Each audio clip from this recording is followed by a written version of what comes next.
तो गाइस मैं हूं अंकित और आप देख रहे हैं रेसलिंग फैंस नेटवर्क। शुरू करते हैं भाई अपनी Q&A वीडियो को। हम लोग सबसे पहले इंदर के क्वेश्चन से। भाई का क्वेश्चन है, टू बी ऑनेस्ट क्या तुमको लगता है कि ब्लड लाइन की स्टोरी खत्म होगी? टू बी ऑनेस्ट मुझे लगता है कि नहीं खत्म होगी। ये ऐसा ही क्वेश्चन है कि क्या WWE कभी खत्म होगी, डाउनफॉल आएगा, जैसा भी डाउनफॉल अभी भी है ब्लड लाइन का, लेकिन मुझे लगता नहीं कि खत्म होगी। या तो WWE खत्म हो तभी खत्म हो, क्योंकि ब्लड लाइन की स्टोरी खत्म नहीं हो सकती। सुपरस्टार्स आते जाते रहेंगे इस फैमिली से, एंड ये वाली जो फैमिली है, ये जो इनकी एक डेस्टिनी है वो कंटिन्यू रहेगी। मुझे नहीं लगता कि ये खत्म होने वाली है। इतने बच्चे इन्होंने पैदा कर दिए हैं, करते जा रहे हैं भाई, कि वो एक दूसरे को रिप्लेस करते रहेंगे। रोमन को रिप्लेस करने वाले भी आएंगे, फिर उनके बच्चों को भी रिप्लेस करने वाले आएंगे, फिर उस जनरेशन को भी रिप्लेस करने वाले आएंगे। तो ये तो एक नेवर एंडिंग स्टोरी टाइप सी है। देखना है कि भाई आखिर WWE खत्म होती है या फिर नहीं, क्योंकि WWE नहीं खत्म होगी तो ये भी नहीं खत्म होने वाले हैं। तो देखो फैक्ट वाली बात है। हाँ, स्टोरी ऐसी ना हो, किसी और तरीके की हो, लेकिन ब्लड लाइन वाली चीज़ तो देखो चलने वाली है। इसके बाद अपना अगला क्वेश्चन है इंद्रजीत का क्वेश्चन है कि ऐसा क्या करे कि आप मेरा कमेंट सिलेक्ट करो। आप कुछ ऐसा ही करो, आपने कमेंट किया बस आप यही करो। नॉर्मली होता क्या है ना कि जब कमेंट्स आप करते हो तो यूट्यूब टॉप पे कमेंट्स जो दिखाता है ना, ज़्यादा उस पर नजर जाती है। तो अगर टॉप पे यूट्यूब आपको ऑटोमेटिकली कमेंट्स दिखाता है तो आपके पिक होने के चांसेस ज़्यादा बढ़ जाते हैं। तो आपको कुछ नहीं करना, आप जो कर रहे हो वही करो। जैसे आपने कमेंट किया, ये टॉप पे आया, तो ये मैंने बस एग्जांपल लेने के लिए पिक किया कि देखो यूट्यूब जो रिकमेंड करता है ज़्यादा उससे मैं पिक करता हूँ। तो इसलिए आप कॉमेंट करो, अच्छा कमेंट होगा तो यूट्यूब ऑटोमेटिकली रिकमेंड कर देता है, एंड करता है तो उसके बाद चांसेस ज़्यादा हो जाते हैं कि आपका कमेंट पिक हो जाए। बाकी हैशटैग जो लगाते हो वो लगाते रहना अच्छा रहता है, वो ज़्यादा ईजी होता है देखने में। इसके बाद राज सरैया का क्वेश्चन है कि Chris Jericho will win world championship after his return like John Cena. कि ये पूछते हैं कि क्या क्रिस जेरिको वर्ल्ड चैंपियनशिप जीतेंगे अपने रिटर्न के बाद जैसे जॉन सीना जीते? आई थिंक इसका आंसर बिल्कुल एक क्लियर यस होना चाहिए। हालांकि AEW में फैंस नहीं देखना चाहते हैं क्रिस जेरिको के चैंपियन के तौर पे, तो मुझे नहीं लगता है कि WWE वाले फैंस भी ज़्यादा एक्साइटेड एंड ऐसा कुछ इंटरेस्टेड होंगे इस चीज़ में। लेकिन मुझे बिलीव है कि अगर वो एक रिटायरमेंट टूर के लिए आ रहे हैं, जैसा कहा जा रहा है कि वो रिटायर होने से पहले एक आखिरी चक्कर WWE में लगाना चाहते हैं, तो देन मुझे लगता है कि हाँ क्रिस जेरिको आएंगे तो वो वर्ल्ड चैंपियनशिप जीतेंगे एंड वर्ल्ड चैंपियन बनेंगे भी।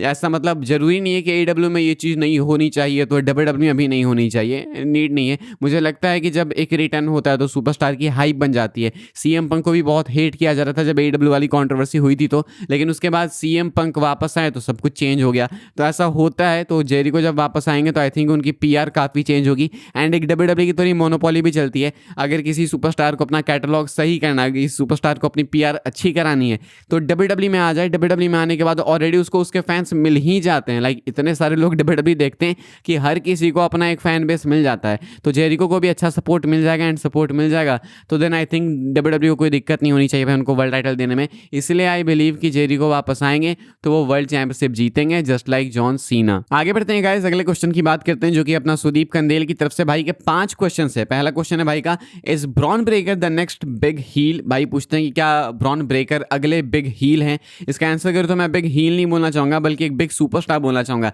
ही is the next big thing, not just the next big heel. मुझे लगता है कि वो ओवरऑल ही कंप्लीट पैकेज है, तो ओवरऑल ही वो आगे चमकने वाले हैं, सिर्फ हील के तौर पे नहीं। सेकंड क्वेश्चन है भाई का, will AI change WWE story telling? Is it good और बैड फॉर बिजनेस? देखो ये पहले कंफर्म हुआ नहीं है कि AI का यूज़ किया जा रहा है स्टोरी टेलिंग में। AI का यूज़ प्रोडक्शन वगैरह में किया जा रहा है, लेकिन अगर किया जा रहा है AI का यूज़ WWE स्टोरी टेलिंग में, so this is definitely not good भाई। AI मतलब अभी एटलीस्ट अभी वाला AI इतना ज़्यादा क्रेजी नहीं है कि आपको बहुत अच्छी अच्छी स्टोरी लाइन्स लिख के दे। वो बॉबी लेस्ली वाली स्टोरी मैंने आपको बताई ना कि बॉबी लेस्ली को एक जापानीज कैरेक्टर देने वाला है AI, चाहता है कि बॉबी लेस्ली जापान के कल्चर को रिप्रेजेंट करे। कोई सेंस है इसका, बताओ। इसके बाद तीसरा क्वेश्चन है, who replaces John Cena and AJ styles about their retirement? John Cena को कौन रिप्लेस करेगा? सो आई थिंक आंसर है अपने पास, Cody Rhodes is the guy. AJ Styles को कौन करेगा? I don't know bro. AJ Styles के लिए कोई परफेक्ट मैच मुझे मिलता नहीं है। जॉन सीना का तो कह सकते हैं, जॉन सीना ने खुद ही टॉर्च पास की है कोडी रोड्स को। चौथा क्वेश्चन है भाई का, can Seth Rollins return before WrestleMania 42? कहा तो जा रहा है कि चांसेस नहीं है, लेकिन मेरी गट फीलिंग है, मुझे लगता है कि शायद वो आ जाएंगे जस्ट बिफोर रेसलमेनिया 42। एंड पांचवा क्वेश्चन है भाई का कि what is next for Roman Reigns now after Seth's current situation? Honestly बोलो भाई तो इसका आंसर मुझे नहीं पता है, लेकिन मुझे लगता है कि अगर रोमन सेथ रेसलमेनिया 42 में नहीं होगा तो then it's Roman Reigns and Bron breaker.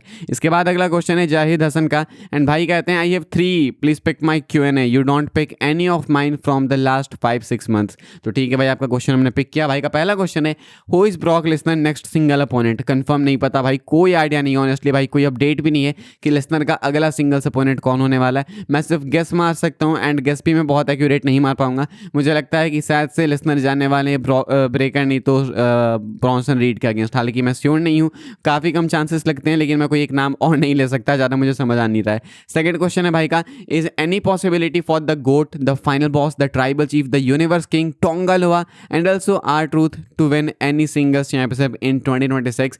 I don't think so भाई, सिंगल्स टाइटल इन दोनों में से किसी की भी हाथ नहीं लगने वाली है अगले साल।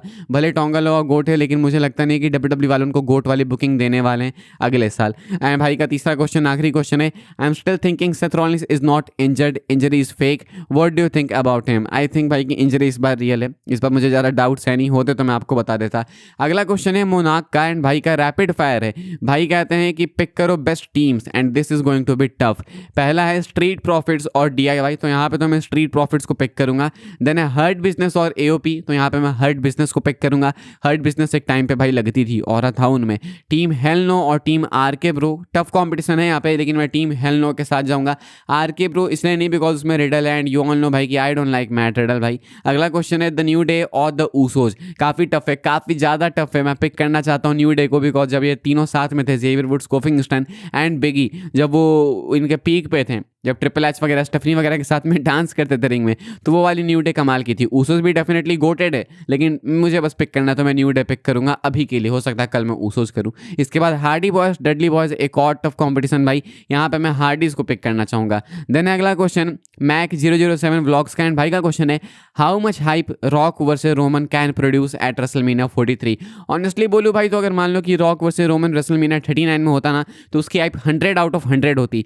40 में होता तो 100 में से 90 होती, 41 में होता तो 100 में से 50 होती, एंड अभी 42 में होने की बात ही नहीं है भाई। तो अगर 43 में होगा तो देन आई थिंक भाई कि लोग ऐसे भी हाइप नहीं है अभी, एंड उस टाइम 100 में से कुछ 20 से 25% इंटरेस्ट होगा, यानी कि 20-25 आउट ऑफ 100। मुझे नहीं लगता कि इससे ज़्यादा कोई ऐसे इंटरेस्टेड होने वाला इस मैच के लिए, अब वो समय चला गया भाई। इसके बाद अपना आखिरी क्वेश्चन है इस हफ्ते के Q&A के लिए, एडिट्स कबीर का भाई का क्वेश्चन है, अंकित ब्रो प्लीज विंस मैकमैन का रिटर्न कब देखने को मिलेगा? स्मैकडाउन पे तो ताला लगने वाला है, तो अब कितना दूर है विंस का रिटर्न? ऑनेस्टली बोलूं भाई, तो आपको पूछना चाहिए कि विंस का रिटर्न होगा या फिर नहीं, क्योंकि कब होगा ये तो बात की बात है, होगा या फिर नहीं ये पहले आनी चाहिए बात। तो होगा या नहीं पहले, उसी में हम लोग डाउट में, मुझे नहीं लगता कि होने वाला भाई। वो अगर केस वगैरह से रिलीज भी हो जाए, एलिगेशन से बच भी जाए, सब कुछ सही भी हो जाए, तो भी वो वापस नहीं आने वाले हैं until and unless Saudi Arabia WWE को खरीद ले एंड विंस मैकमैन हमारे साथ रहें इस दुनिया में। तो अब देखते हैं क्या होता है भाई। फिलहाल अभी क्वेश्चन ये होना चाहिए कि विंस आएगा या फिर नहीं।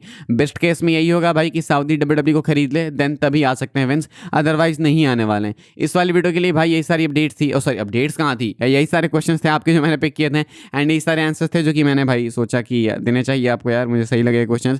एंड बाकी अगले हफ्ते फिर से करेंगे, तो अगले हफ्ते आप फिर से क्वेश्चन पूछना नहीं पिक हुआ तो अगले हफ्ते अगेन। इस वाली वीडियो के लिए भाई बस इतना ही था, मिलूंगा मैं आपसे अगली वीडियो में। Thanks for watching.